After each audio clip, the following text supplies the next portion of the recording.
안녕하세요. 오늘 세미나에 참석해 주셔서 대단히 감사합니다.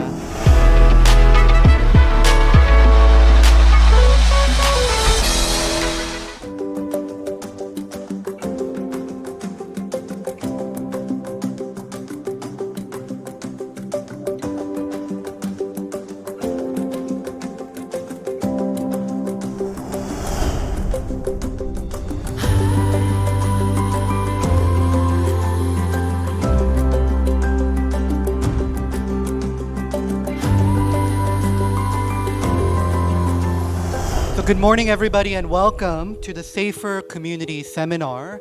안녕하세요. 오늘 세미나에 참석해 주셔서 대단히 감사합니다. I hope this seminar would develop into a platform, exemplary platform, where the main stakeholders of our community work together and discuss our security and safety concerns. So thank you again for coming here. This is a very important event that the department supports it fully. We understand that a hate crime against one group is a hate crime really against all groups.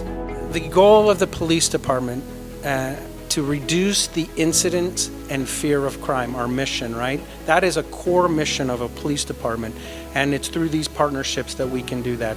So thank you very much for your participation today, for your community interaction with us, the police department. But today, it's really for members of the community to kind of learn about what that process looks like and what it takes for us to apprehend certain individuals that are committing crimes in our community. So what is a hate crime? Us as police officers, we could only enforce laws that are written. So in California, we have 29 different codes. So if you get a speeding ticket, that's an enforcement of the vehicle code. There's welfare institutional code. If somebody gets arrested for narcotics, it might be from HNS. So government code, civil code, so forth. But however, the one that we most relevant for us is the penal code section. So there's two components. A crime has to be committed. So battery, assault with a deadly weapon, homicide, or maybe against a church. It might be some type of arson, you're burning the building. So any type of crime that was motivated by the bias on that person. Those two components equals a hate crime. And then just a little bit about hate crimes and how the FBI fits into the hate crimes role as well within the community, right? As we saw, at Detective Pak's presentation, there's been an increase. COVID has really significantly increased the Asian hate crimes statistics in America.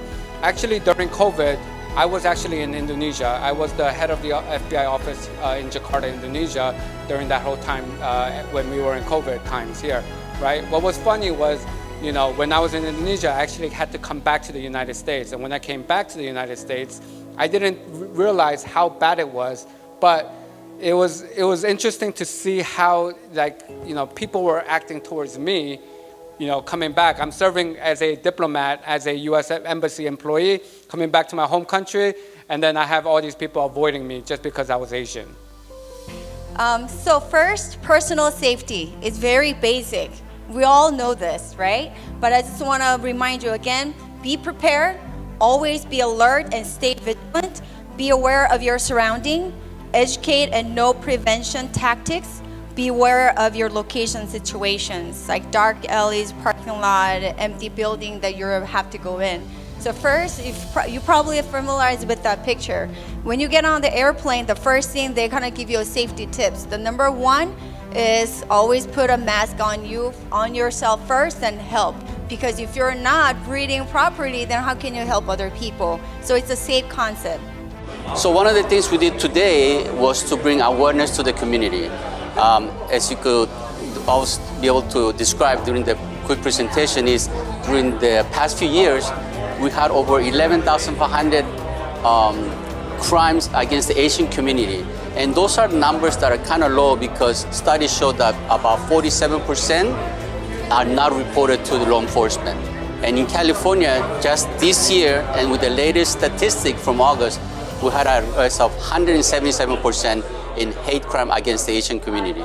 So this type of presentation bring awareness to it, and also teaches the community what they can do to become not a victim of those type of incidents. 세 번의 그 프레젠테이션을 통해서 어떻게 대처를 해야 되는지 구체적으로 알 수 있어서 좋았고 그런 부분을 실제로 제가 혐오범죄나 혐오 사건을 당하게 된다면 그렇게 대처를 해야겠다고 배울 수 있었습니다.